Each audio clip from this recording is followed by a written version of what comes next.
Сулымбек Асканов родился 8 января 1943 года в многодетной семье. Отец – участник Великой Отечественной войны, а мама была удостоена звания «Мать-героиня». Детство будущего летчика было трудным. Когда он был еще ребенком, семья переехала в Казахстан, и лишь в 1957 году они вернулись в родное село Плиево. Сулымбек поступил в Грозинское ПТУ, одновременно занимался в аэроклубе. Чуть позже на отлично окончил Качинское высшее военное училище летчиков. Выпускника оставили там же летчиком-инструктором, а вскоре перспективного офицера направили в военно-политическую академию. Я, естественно, спрашивал, а когда к тебе пришла эта мысль стать летчиком? Сулымбек мне рассказывал, и я в книге об этом написал, что еще в раннем детстве, когда я лежал на стоге сена и смотрел в небо на мерцающие звезды, и мне хотелось оказаться там, наверху, летать на самолете.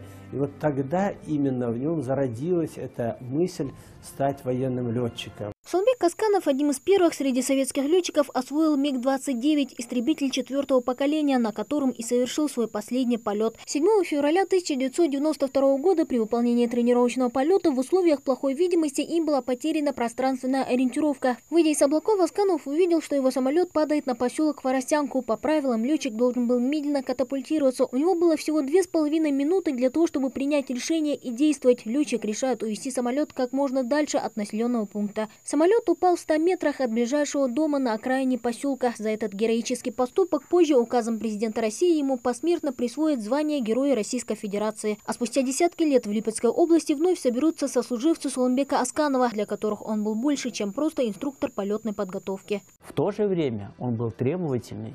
В то же время я его знал как профессионала, прекраснейшего профессионала, трудоголика. Память об этом светлом человеке, об этом офицере, о летчике неизгладима среди ветеранов и последующих поколений. Коллеги и друзья, не привыкшие к сложным сочетаниям кавказских имен, называли Сулымбека по-дружески Сергеем Сергеевичем. Так к нему и обращается один из журналистов во время записи интервью. Сергей Сергеевич, полет проходил нормально? Да, полет это обычно, это наша работа, поэтому мы показываем то, что мы тренируемся, готовимся каждый день, поэтому все нормально, программа. Имя славного сына страны навсегда будет храниться в памяти многих поколений. Свидетельством тому и памятники, открытые в его честь в разных городах нашей необъятной Родины. 5 лет назад в Москве в Музее Великой Отечественной войны на Поклонной горе открыли бюст первому герою России Сулымбеку Асканову. Мы обязаны, живые сегодня, всегда помнить подвиги тех, кто совершал эти подвиги для нас, честь нас и ради того, чтобы мы сегодня жили. Памятник первому герою России открыли в селе Хворостянка Липецкой области. Теперь на месте прежнего скромного обелиска красуется величественная стела из белого мрамора, напоминающая вмывающее небо истребитель легендарного летчика Сулымбека Асканова. Обелиск будет хранить память и рассказывать о подвиге человека, который поставил чужую жизнь выше собственной. Мы однополчане, тех, кого он воспитывал, тех, с кем он служил, с кем летал, никогда не забудем это честное, красивое имя нашего командира. И будем помнить его всегда вместе с индусским народом. У Сулымбека Асканова был только миг, чтобы принять решение и отвезти падающий МиГ-29 от жилых домов в деревне Хворостянка. Чтобы сохранить воспеваемую жизнь другим взамен своей, летчик не дал упасть воздушному судну на поселок, увел подальше от жилых домов, но сам катапультироваться не успел. Был такой грохот, раздавался, потому что самолет падал, и он увел даже вот от дома, вот Козелик, там мало домов. И получилась воронка огромная. Он сам, вот, сам он решил жизнь свою, а людей спас. А если вот он на Хворостянку упал в самолет, то тут была бы катастрофа. Был, конечно, очень сильный взрыв, аж зазвенели стекла в поселке. Ну а затем здесь в короткий период времени все же было отцеплено, отцепили военные.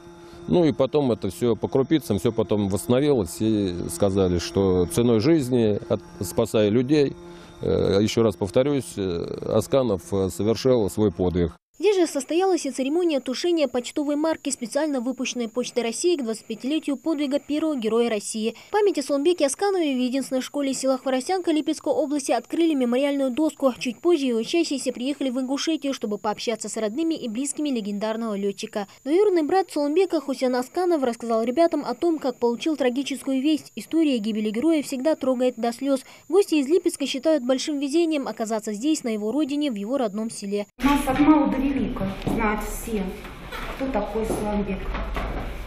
И я надеюсь, что все поколения дальше будут знать и почитать его, как мы сейчас почитаем. Спасибо вам огромное за него, за его подвиг. Хочу вам сказать спасибо за то, что он спас нас, наше село от такой трагедии.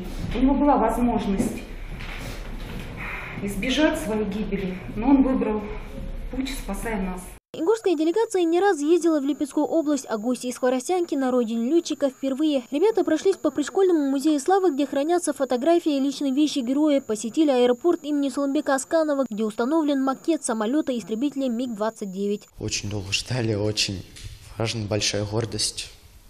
То, что мы смогли увидеть братьев Асканова, поговорить с ними. Ингуш с большой буквы, именно так отзывается о Сооронбеке Асканове, первом герое России, и его друзья. В Липецкой области легендарного летчика помнят и любят. Для народа он не умер, а шагнул в бессмертие. МиГ генерала Асканова, в котором он проявил героизм и ценой своей спас десятки жизней, пример для каждого.